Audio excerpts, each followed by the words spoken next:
What's up, boss? You believe that? Hold on. Do you believe that? Please.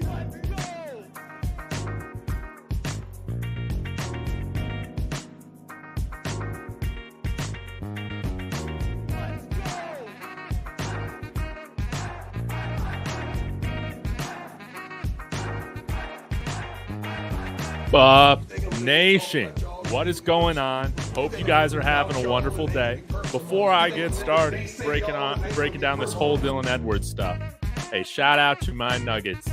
Let's go. Chico, man, I'm sorry. I'm sorry your Lakers had to blow a 10 straight game to my Nuggets. Hey, and East Coast Kev, if you're watching this as well, wonderful performance by the Knicks yesterday. Who cares about that non-call? At the end of the day, they made enough plays and made enough shots to get that win over the Sixers. I love it, okay? Now, I had to come on here with the music because, there's some things to be upset about, totally. There's some valid criticisms and concerns, I think, to have about the program. There's other things that still have me excited as hell for what's going on. And so, yeah, this might be a little bit more of a monologue-centric show today. I don't have too long, but y'all definitely let me know your thoughts in the comments. It's like the 24-hour rule after a loss, right? So let me go ahead, shut down the music here. And I just saw this, man. I just thought of this, man. The intro music that I have, it's got me doing some play-by-play of the live watch-along I did for the TCU game this past season. Dylan Edwards. So at some point, I'm probably going to need to find a new clip to put in my intro. But hey, for Dylan Edwards' sake, I thought I would go ahead and open up with that intro. Guys, this is the business of football. So, man, I got a lot to get off my chest with this to break down. Some of it's, again, going to be positive about the program. Some of it might be perceived as being a little critical. But I again, overall, just wanting to give you guys my thoughts on this whole thing. So first and foremost, Dylan Edwards, best of luck wherever you may go. But I do hope, and I do think that this is the case, that he ends up at KSU. Guys, if you're just now following this team, KSU, Kansas State, one of our historical rivals. Of course, we haven't played them since we were in the Big 12. And it's little things like this that help give a little bit more juice to revitalizing this rivalry. And so from a CU fan perspective, there is definitely call this a silver lining, because I'm not going to go out and say that Dylan Edwards is replaceable. We'll just bring in somebody that's better, move on. That is a bunch of BS. Dylan Edwards was a cornerstone for this program. Dylan Edwards, we're not going to replace a back like that in the portal. You can't. He truly has elite speed. The dynamic of our offense is going to change. Might that actually help us? I guess that's open for debate. But Dylan Edwards is a really damn good football player, and he's going to be going to a very damn good football team most likely. I think it's going to be Kansas State, as you can see with my title, with my thumbnail, everything like that. I think it makes sense. There were rumors and rumblings that KSU has been going after him since December. We'll see if those rumors end up to be true or not. I saw on 24/7 just briefly today, they were talking about how Ole Miss might get in the mix. Maybe a school like Missouri ends up getting in the mix as well. Some people might be frustrated with this, but I think a really good spot for him would be the University of Oregon.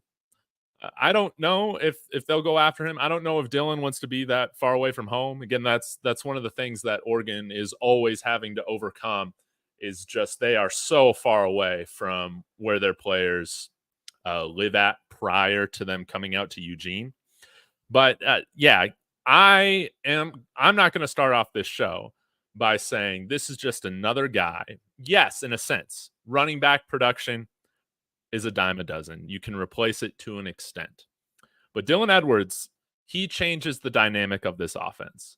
I don't think we're going to bring in anybody that has the ability to create a mismatch for out of the backfield as much as he does. And the way I'm looking at this offense right now, okay, I think I was expecting Shimon Mateer to be that starting tight end. We saw that didn't work out. He's practicing with the threes or whatever, but having a vertical threat in the passing game at the tight end position is just something that, again, it's better to have that than to not. Same with a receiving weapon out of the backfield by the likes of Dylan Edwards. That is wonderful to have because it's a mismatch nightmare. Now, I think our offense is going to be fine, maybe without having some of that dual threat, dynamic athleticism and playmaking ability from the tight end position and the running back position in the passing game, in the receiving game. We got a lot of receiving threats, and we do have Shador. I think maybe this might force us, depending on what type of backs we have here in the future, to maybe adopt a little bit more of a physical identity in the run game. And so maybe see that as like a silver lining for how we react to this as a program, how we respond. Maybe some of this we can turn this low point into something that ends up being positive for the program. But that is in terms of personnel, offensive philosophy, play calling, all of that. I know we're bringing in Rashad Amos, who is right now committed to Mississippi State as a transfer out of Miami, Ohio. 6'2", 234 pounds, big time, bruiser back, love it. And so maybe we're just going to have a bunch of thunder coming out of that running back room with Dalen Hayden coming in, Michael Welsh already on the roster. Again, shout out to Savion Wilkerson really quick. I'll do another video on him because I do want to give him his specific props. I would have loved for him to stay around as a rotational back on the team. But if he wants to go somewhere else and play, he should absolutely do that. And so best of luck to Savion. But we might have a three-headed monster, and plus maybe you add Charlie Offerdahl in there too. I mean, what do I know? He might be our starting running back this week at the spring game, okay? Our identity as an offense might change a little bit for the better. Because we have had a lot of finesse players on there. I think that we did need an injection of players on the offense that were going to be a little bit more physical, not only on the offensive line, but from the running back position. The frustrating part is that you could still put that on the team. You could still bring that on the team and keep somebody like Dylan Edwards. So this is where I'm going to get a little bit critical about how this whole thing has played out. Okay. First and foremost, guys, I think the sooner I can start looking at college football like an AAU team, probably the better. Okay. Right. Because I didn't foresee this much transfer portal movement, but I think for a lot of teams, unless you're one of these blue blood college football programs, you're going to expect to see in the age of unlimited instant transfers, flipping, the bottom third or 40% of your roster year after year, sort of like, again, what we've seen in college basketball over the years. And so there is a learning to come from this, that you need to re-recruit the guys you have every single year, like you're starting a new AAU team that next year. It's great to have guys here with multiple years of eligibility for building that continuity, building that pipeline, all of that.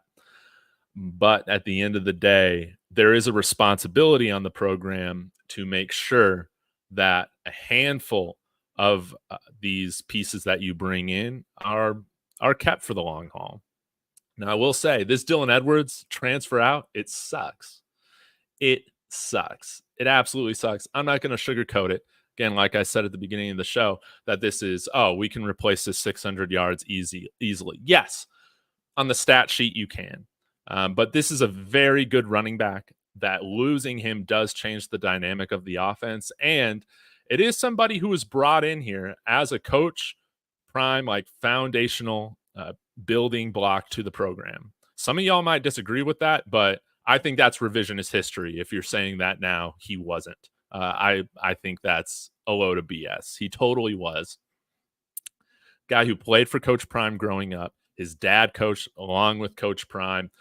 He had flipped from Notre Dame to coming to play for CU, which was wonderful. And with how often you see him featured, you know that he's a foundational piece. If you're not living in Colorado, you probably don't know this, but you go into Dick's Sporting Goods, okay? Around here, this is the merch that you saw this past season and right now. You see Shador jerseys, Travis jerseys, Shiloh jerseys. And then you also see Dylan Edwards jerseys sold. Those are like the 4 pieces of current player memorabilia that you can buy at places like Dick's Sporting Goods. Somebody like Cormani McClain coming in here as a 5-star, highly touted, very excited to have him with the program. He never had anything like that, at these larger sporting goods stores, like the 4 players that I just mentioned. This was somebody, again, when you see him having product, not only just online or at the campus store being pushed, but pushed throughout sporting goods stores, throughout the local area, throughout the state, that is something to keep note of, like that he was viewed as a foundational piece towards this program. Okay. And, but as a Colorado fan, RK pointed it out today on Twitter as well. This stings, but it does not sting nearly as bad as some of the other guys that we have had lost in the past, particularly somebody like Christian Gonzalez or Brendan Rice. And just stick with me, guys, right now, and you'll see where I'm going with this, is that when they left before the 2022 season, I mean, that was a big sting, because we knew that the program was not going in the right direction. And that was basically like a kill shot to the program, to where it's like, yeah, this is going to be an absolutely miserable year coming up. Like that was a kill shot. We are not in the same position right now. This is a serious loss. Totally. Absolutely. The biggest one, in my opinion, that we've lost in the transfer portal period this spring. But guys, there is still a lot to like with what's going on coming up in 2024. And that's a whole nother video. Like, we are going to recover. We are going to adjust. Things are going to look differently.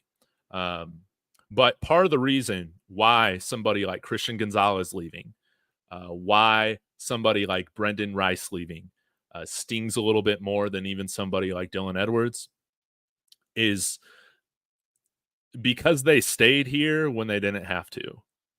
You might be like, what are you talking about? So these guys were part of the Mel Tucker 2020 recruiting class when Mel Tucker was the coach here in 2019.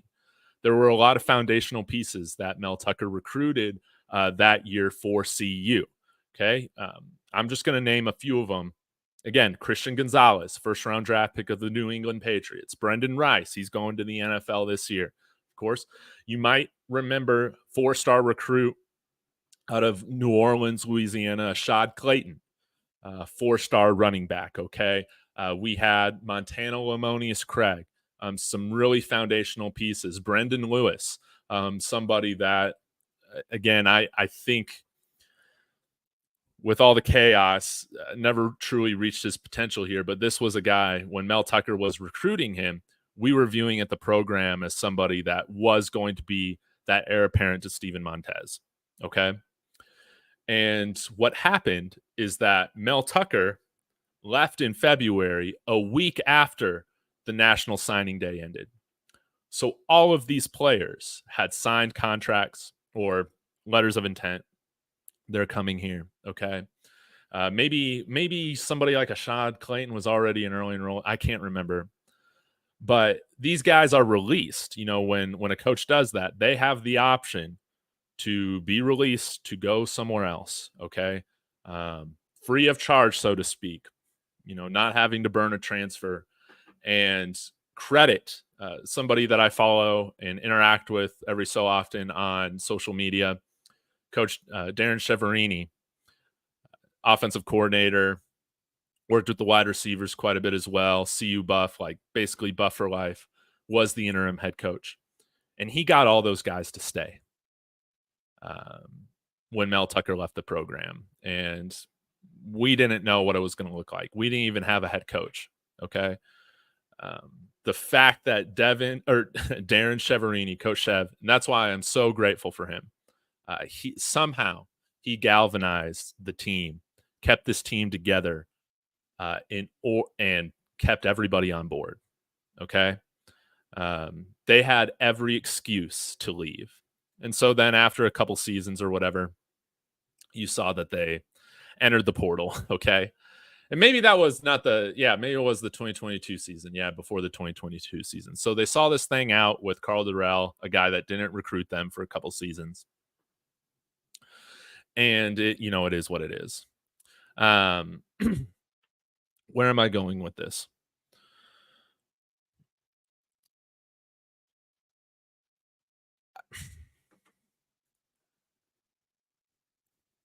In today's age where, okay, even 2 years removed from that, we have higher NIL, we have transfer portal madness happening now where it's starting to feel more like AAU. It's true that you have to re-recruit all of your guys. I think one of the criticisms that I have right now, again, this changes my outlook right now, depending on who we replace him with, on like how I view 2024 a little bit. But I'm not going to sugarcoat it. It does bring up questions for me when we've had somebody come in here like Coach Chev and be able to keep a handful of highly prized recruits when their head coach leaves.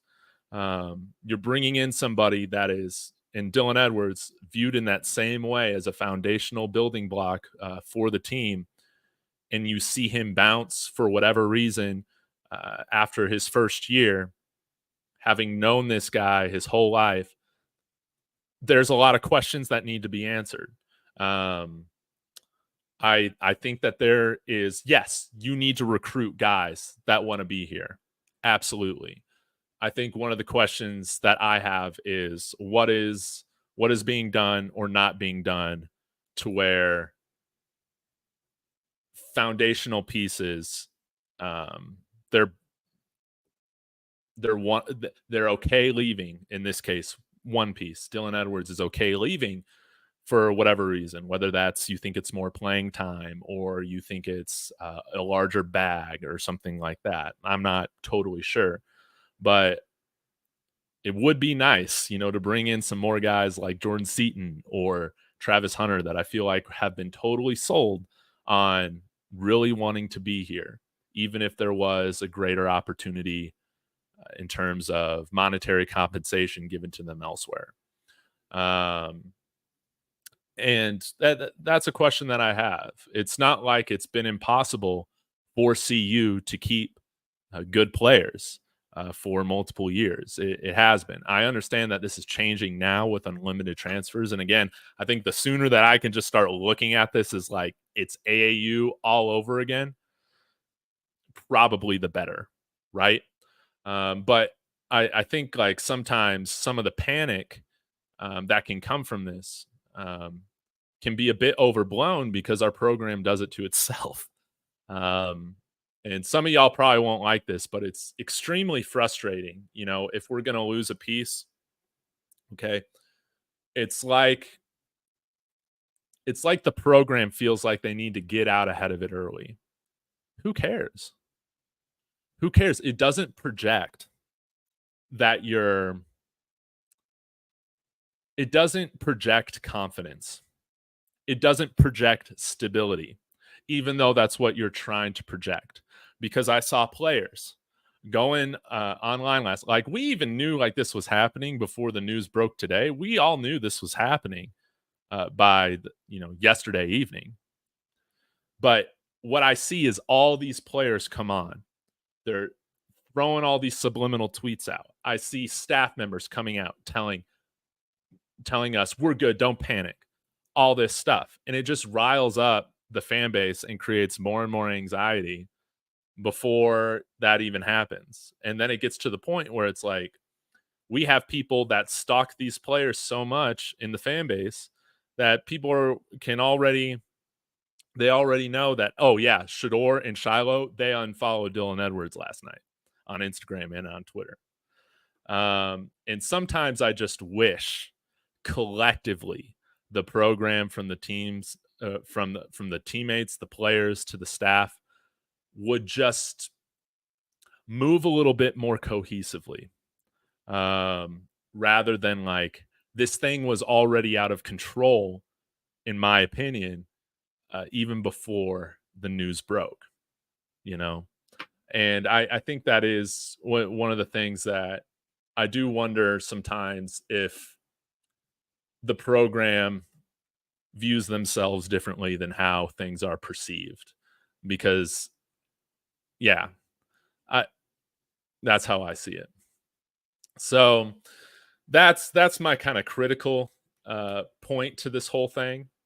But I think when I was working earlier today, I had to get on Rawhide Show to just get this off my chest, is that a lot of people are saying, well, it's very clear that Coach Prime isn't going to be here next year. And they use it as like a dunk on Colorado fans, which I don't get, because a lot of people don't understand is that since Coach Prime has been hired here, this is going to be a win no matter what. And I find it so funny that the people who probably care less about this program after Coach Prime leaves, or cares the most about trolling this program while Prime's here, it's like they want us to be concerned about the future of like 2025 and beyond. I'm not. Like, we'll deal with that when we get to it.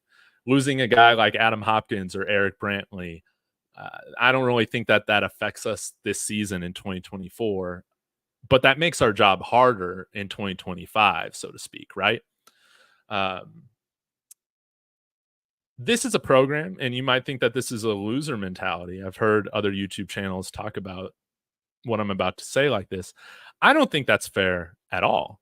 To me, you lack perspective and you lack reality of where this program really is. But, Colorado fans, we basically get 2 seasons out of every 10 that we can really approach and be very excited for, over the last 20 years.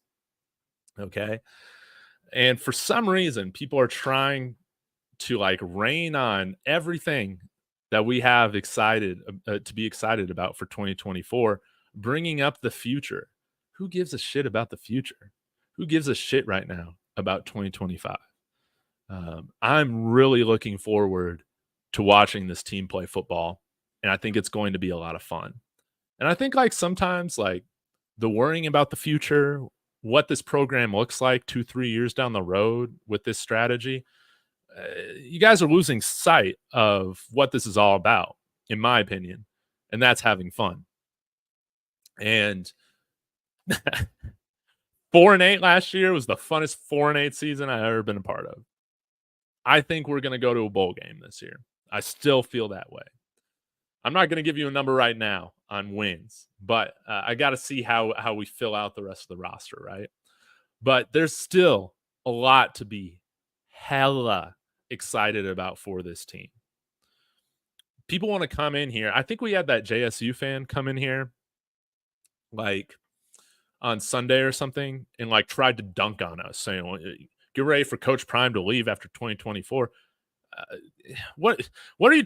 Why is that a dunk on us? Why is that a dunk? If all these players leave next year, which I don't want to see happen, like we are in so much better of a spot because of Coach Prime and moving forward than where we would have been elsewhere. I really do believe that we were Mountain West bound if Coach Prime wasn't here. We just hired a new chancellor on the academic side, and y'all don't understand this if you're not associated with the university. The chancellor has, for the last 20 years or whatever, really butted heads with CU athletics, created a lot of issues. I've talked about this a lot last year with, the academic restrictions and all that stuff being changed. A lot of this stuff was at the chancellor's direction. A lot of decisions that were made by him that ended up stripping CU football of having the ability to ever be competitive on a consistent basis ever again. He's out of there now. We're now bringing in, what's his name? I think Justin Schwartz is his name. Former VP and provost over at Penn State. Comes over here now, talks about the importance of football, the importance of college athletics to the success of a university overall. We've seen the applications grow up. Like, a lot of people don't understand that because of Coach Prime, things foundationally here are changing a lot behind the scenes. Yeah, we get a cool new scoreboard, which some people are going to shit on, but I think it's really cool. Coach Prime has called us to a higher standard with like our food prep and how we take care of the players. It's been wonderful. We're continuing to grow our NIL base. We're not broke, we're not rich either, but hey, we're taking steps. And that's why it's like in the transfer portal era right now, unless you're a big blue blood that can really afford to pay, we're going to have to pick and choose when we're choosing to pay players or give raises or not. And that's why it's important to bring in guys that truly can be bought into their overall vision and direction with the team. And again, this is a little all over the place. I'm trying to wrap it up here, but I think that this is a pattern enough to where, yes, you can say that maybe some of these things with Dylan Edwards, it has to do maybe with him wanting to be closer to home to Kansas State or wanting to have a bag or, make more money while he can. Sure. But I do think that, there are multiple ways, right, to peel this onion. Is that even an expression? There are other people that I still feel like do need to answer for this. Regardless of what our running backs' reasons are for hitting the portal, this has happened enough to where Coach Flea needs to answer for this. Coach Prime needs to answer for this. Like, why can't we keep running backs on the roster? Like, that is something that he needs to answer for. I don't think we're keeping Coach Flea on here because we can't afford to let him go. I think that's bullshit. We saw that we created a brand new position for George Hegeman out here. Okay. I'm sure we're paying Devin Rispris something more substantial than what we were paying Chandler Durrell. Okay. We're paying Warren Sapp much higher than what GAs get paid. Okay. So to say that the athletic department doesn't have the ability to let go some of these coaches that we have criticisms on, I think is BS. This is something that I really do wonder, what is going on? Clearly, this room over the last year or so has not been bought into the vision. Okay. Let's see if I have any more thoughts. Again, guys, I'm sorry. I said that this was going to be more of a monologue with this because there are a lot of thoughts that I needed to get out. But I do think overall, one, Dylan Edwards, so thankful for his time here as a Buff. This is just business sometimes, okay? That's how I see it as. But again, it is frustrating sometimes because, like I said, in 2020, when all of our players that just signed had every reason to take the business approach and go elsewhere, some highly recruited guys, we can talk about Brendan Rice and Christian Gonzalez, They chose to stay here. They still wanted to come play for CU. They were still sold on a message that resonated with them to where they decided, you know what, I'm at least going to see this thing through for 2 years. Right? So that is the question. That is the question that I have. So, yeah, it's just like, what is going on to where a foundational piece is not is the bag really that big enough? I guess we'll find out. Because it is a big question mark because I don't think Dylan Edwards' role, for instance, if we look at what his role would be at Kansas State, they have a running back coming back that I think rushed for almost 1,300 yards this past year. And so I would still see him as being one of those guys to split a backfield, to be a big threat. I don't think that he is leaving to get a bigger role. Again, maybe it's he wants to be closer to home. Again, he was originally committed to Kansas State before that he then flipped his commitment to Notre Dame and then eventually signed with CU. So I think that they're going to be the favorites. Was there tampering? If that's going to be the case, sure. I think every program tampers. Okay, and so we can't be upset about that when we gain from it as well. Guys like BJ Green committed to the Washington Huskies, now coming out here. This running back that we're bringing in this weekend that I think we all feel very, very good about that he's going to be a buff. We'll just have to see. Miami of Ohio running back Rashad Amos is committed to Mississippi State right now in the transfer portal. These are things like we poach guys too. Okay. We do the same thing. So this isn't something that I feel like right now with the unlimited transfer portal stuff. That's just the reality of where we're in right now. There are going to be some guys that we lose, and there are going to be some players that we gain from it. I guess the biggest thing is that, like as a Colorado fan, again, I see this all the time. People coming in the comments saying, Deion's not going to be here after this year. I don't care. I don't care about the future. I would love for him to stick around. Again, I think he's a great fit for Colorado for a handful of different reasons. If he wants to watch his kids play on Sundays, that's totally his right. And there's going to be no sour grapes for me. I've been consistent about this since I started this channel. I've been consistent about this and saying there's never going to be sour grapes for me. If this lasts one season, if this lasts 5, if it goes 10, however long it lasts, Coach Prime is changing this program for the better. We have a shakier foundation compared to a school like Alabama or Michigan or Ohio State, right? And so those programs that have a little bit shakier of a foundation getting things started, they might suffer from this a little bit more than the Blue Buds will, especially when it comes to retaining talent.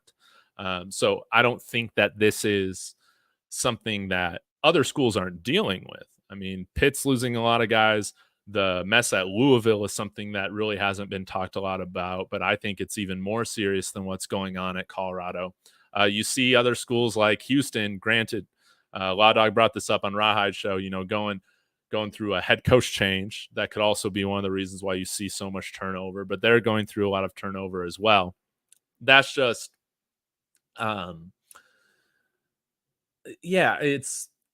it's the reality that we live in. But I think that there's a balance to have here with this, where it's like, I think that there's some criticism to losing a player like this. Is it the end of the world? Absolutely. Absolutely not. We're going to react and respond to this. And I think we're going to bring in some good running back talent. But overall, I do feel like the dynamic of the offense is going to change. So hold on really quick. Let me respond to this message.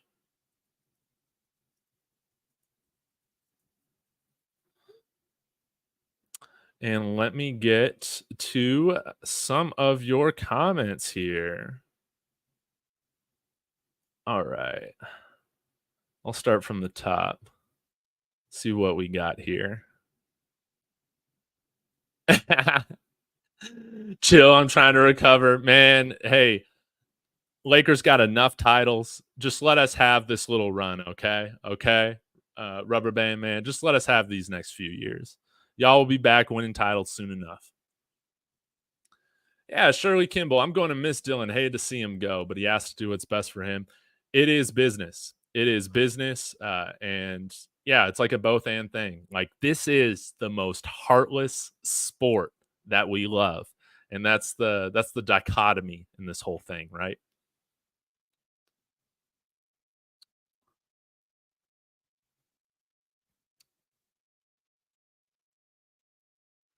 Hey, William McBride, an Oregon fan. Hey, again, um, I think Oregon would fit a player like Dylan Edwards really well, probably more than Kansas State, in my opinion. So it would be very exciting if he went there, and I think he would do very well. Again, they said I saw that they said Ole Miss 24/7 said that. Uh, if I'm Dan Lanning, I am absolutely trying to get in contact with Dylan Edwards, no doubt. He is a special talent.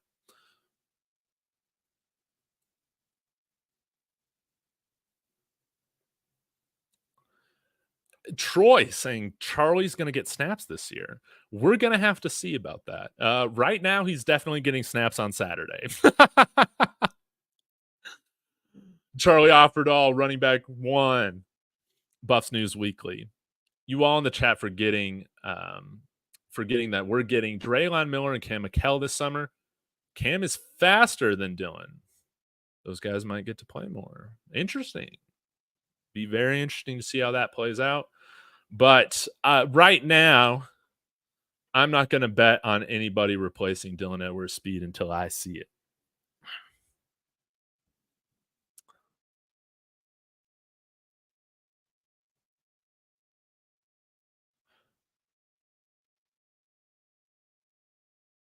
All right. Let's see what else we got here.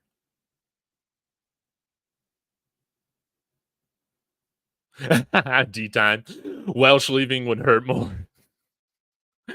Oh man, hopefully we don't lose any more running backs, right? But I would be really excited to see what Rashad Amos can do here in a backfield with Welsh and Hayden as well. So at least we got a few bodies here. Charlie Offerdahl, maybe this is the time when he finally gets that scholarship. I haven't done too much looking into the other running backs available in the portal right now, but hey, this might be one of the cases. Again, CU, we only have a limited amount of funds to spend on players, and so it might be one of those things. Again, this is all just speculation. I don't know what these guys make, anything like that, but maybe we spend a little bit cheaper on running back and we spend a little bit more on offensive line and defensive line. Maybe are we a better team, collectively, if we have some better trench play and, we have to let go of a player like Dylan Edwards? I'm not sure. But I am really excited that I feel like if he goes to Kansas State, which I feel like is the most obvious choice and decision for him, that's going to give a lot of great juice to the rivalry. And I think that's what I'm really excited about. Again, being in the Pac-12 since 2010, 2011, we never really developed rivalries in the Pac. We were always kind of like too bad. There were teams that we hated and wanted to beat. We've only beat Oregon like once or twice. I can't remember. We'd never beaten USC in our existence, but those weren't rivalries because they really weren't that competitive at all.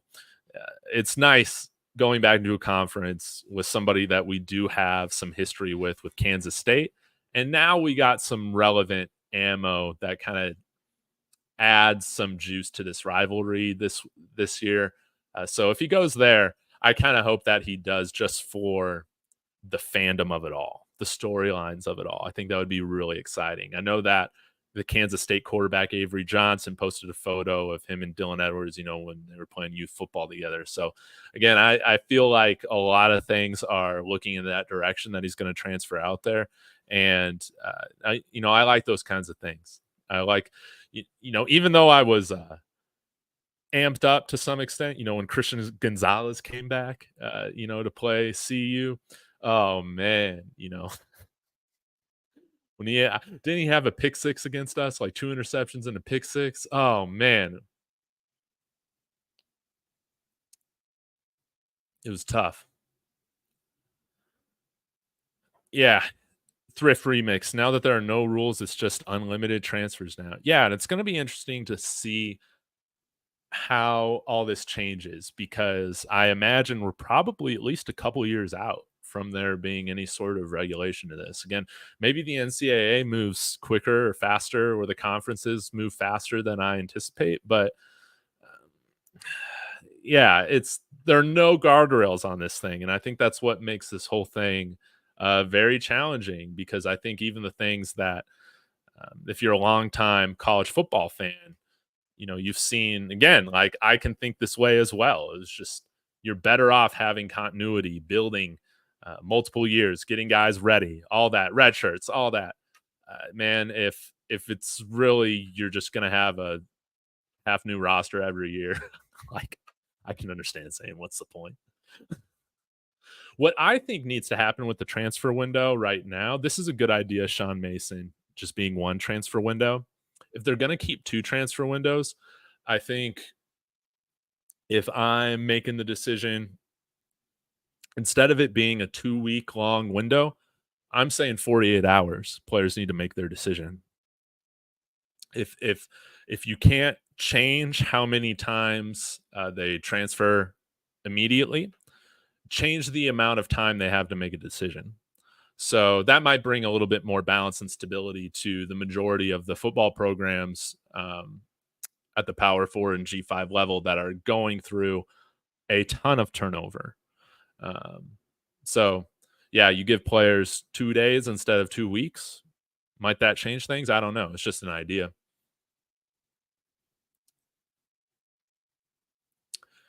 Yeah, Dylan's a good kid.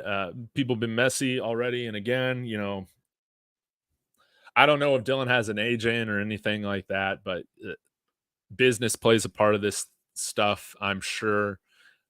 It's just the reality that we're in. Again, sometimes your culture, it's able to overcome players getting offered higher amounts of money, okay, to stick around. And again, that's just I feel like that's a fair criticism of just,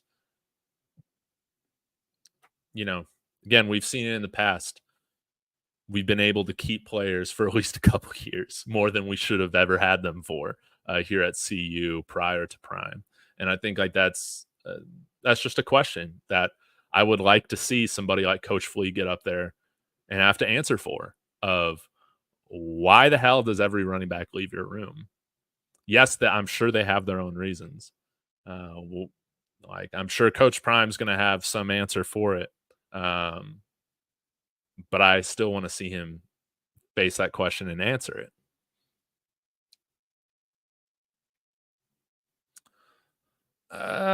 We'll just have to see, Hollywood, because I feel like he changes the dynamic of the offense, and maybe this is, can be a blessing in disguise, to where, hey, we bring in Hayden and Amos. Maybe we bring in another 200-pound plus running back.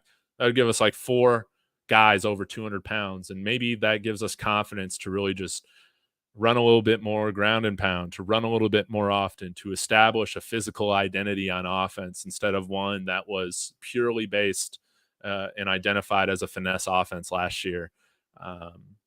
We'll just have to see. But I don't know how this impacts wins and losses. I don't know. But I do know that it's going to impact the way that we play. And that can either be for better or for worse. Maybe, it can be a wash.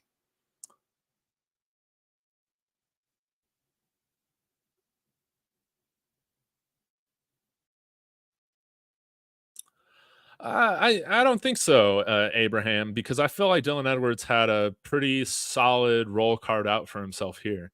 So I mean, I don't really understand that. Again, I was just talking yesterday with Chico about how I would say that he's going to be our most productive back this year. I don't. Maybe I'm wrong. Again, sometimes the way these players see themselves is just totally not based in reality. But Dylan Edwards doesn't strike me as that kind of guy that thinks that he's a guy that needs 25 touches a game. Right now, with his frame, he's not. He can't withstand that over the course of a season. I Now, could you criticize the amount of just runs that we're going to have as an offense? Sure, sure. I think that's totally fair. But in terms of him, like he had plenty of snaps last year. I think he was everything that we've seen. And again, how he was marketed here, not only at CU, but to the greater state. Again, having his merch available in department stores and stuff uh, like Dick's Sporting Goods. It goes to show that like he was viewed as like a foundational piece in the program. Because again, the only other guys that you'd find merch for in there are Travis Shador and Shiloh. So Dylan Edwards was that only other player. You got to like look at different things like that. Say they're not going to be doing all this for a guy that they're not putting on the field.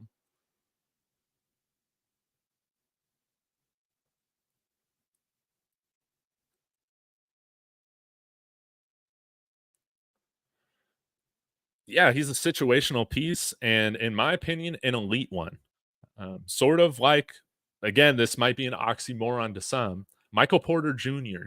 is an elite role player. Okay.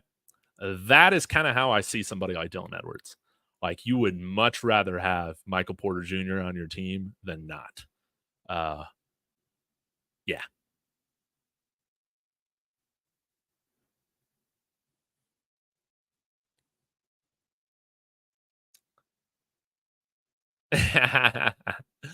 Yeah, we still good, but Coach Fleas, please hit the portal ASAP. Yeah, again, Coach Flea is one of those assistants that I'm giving this year to.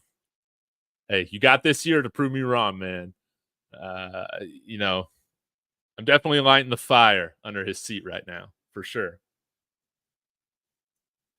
But again, just like half of my takes, running back room could look a lot better here in just a couple weeks.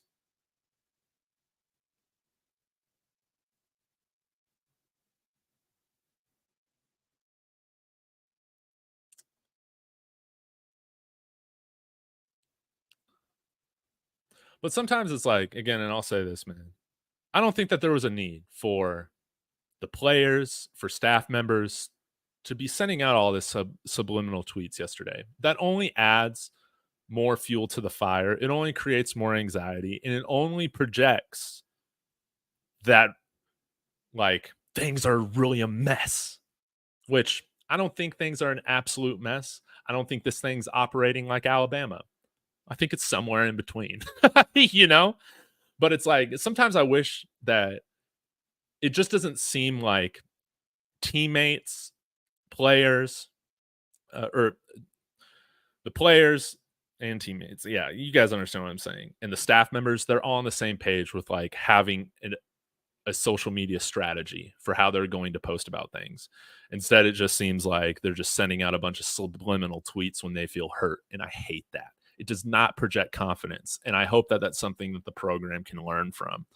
Because it's like one of these situations, it it blows things more out of proportion, in my opinion, when they feel the need to get out in front of things, telling the fan base to calm down.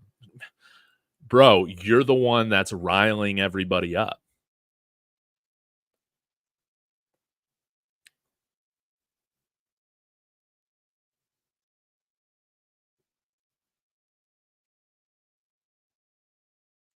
Urban economist. We good. That's right. Hey, how are you doing with that little case study? Let me know, man.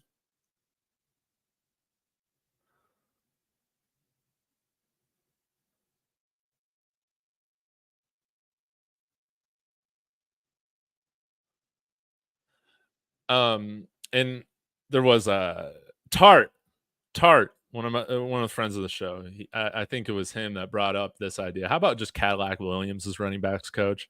I mean, wouldn't that be cool?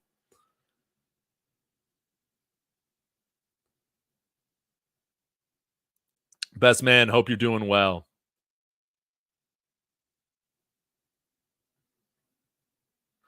But again, like with the Dylan stuff, I think it's funny because you can say, well, hey, they're going to pass it a whole bunch. Well, Dylan's the passing back. That's why I don't think that this is a playtime issue. And Theo, this is a great thing. Georgia can afford to lose players like Dylan. CU not so much. Again, yes, we are a smaller program. We're a program with less budget. We don't necessarily have, um, a long-term foundation of, two straight decades of success to still recruit off of. That's not where we're at. The foundation's a little shaky. Now, I think some people want to say and project the idea that the foundation is shakier than it was when Coach Prime got here. That's absolute bullshit. Let me tell you. Again, I explained that at the beginning of this video. Coach Prime is, again, you're never going to find any sour grapes from me if slash whenever this thing comes to an end. Could be years from now. We'll just have to see. But he has changed the foundation of the university so much to where we can see a future that's not Mountain West bound anymore. And in the unlimited transfer portal era right now, uh, some of those programs that don't have the stability that some blue bloods and SEC programs do, they're going to be more susceptible to have some of these high priority guys poached. That's just the nature of the beast. But we can still play that game too. Like I said, hopefully we get this guy Rashad Amos, who's committed to Mississippi State right now. I would count that as a poach. I would count somebody like BJ Green again, flipping from the Washington Huskies to come out here. That's totally a poach. So, and I think that there were a few guys last year where that was the same situation. Uh, it's just the nature of the game right now.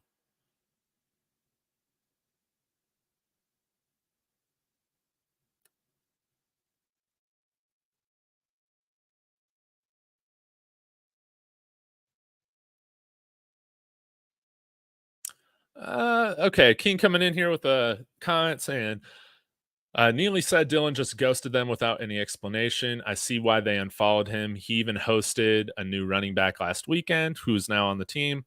I don't think this one's on the staff. This is all Dylan. Eh, usually these situations, in my opinion, it's not just 100% blame on one party or the other. I think that, again, I brought up that, like, I think sometimes, like, it is on coaches to establish a narrative and a culture in which guys are truly bought in. But I understand that that is way harder to do right now than even it was 2 years ago. But this isn't something that I'm just going to say Coach Prime and Coach Flea shouldn't have to answer questions for.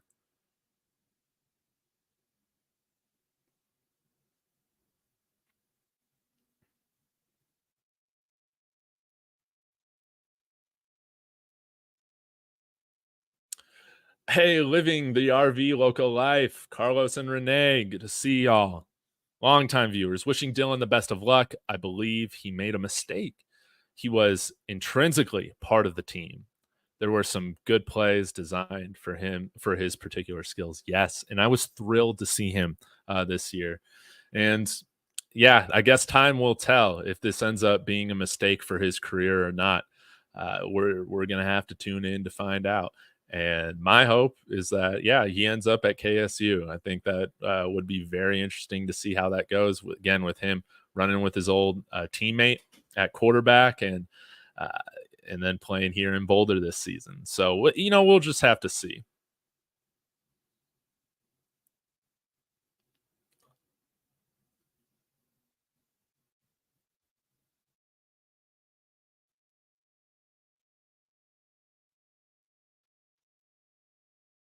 Jermaine Young, good to see you. And best man, you said it well. People act as if they can see the future. Let's just get through season. Yeah, man. Like sometimes like people just get so concerned on like what's going to happen years from now. Nah, man.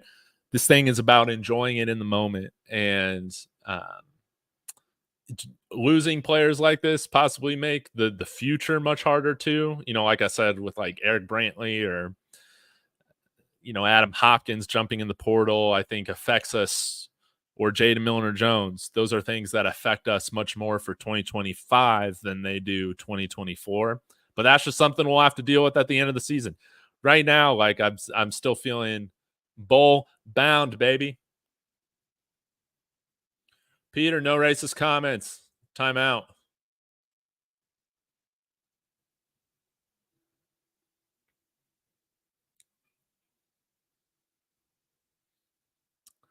All right, guys. I think I'm going to wrap things up and going for about an hour. But again, I really do appreciate you guys tuning in. Again, man, this is not the end of the world, okay? No way. Are there some things to be genuinely upset about with this? Absolutely. Are there some things to be really freaking pumped about for the season and, excited for this season with? Yes. Man, I'm still on this train. I think we're still due for a very successful year, and we'll just have to see what running backs we bring in, because I think we're going to be excited about them too. But we're not getting a back like Dylan Edwards in the portal. That's for damn sure. We're going to get a different style back, and we'll see how that goes for us. So thanks, y'all, for tuning in. Smash that like on the way out. And as always, Go Buffs.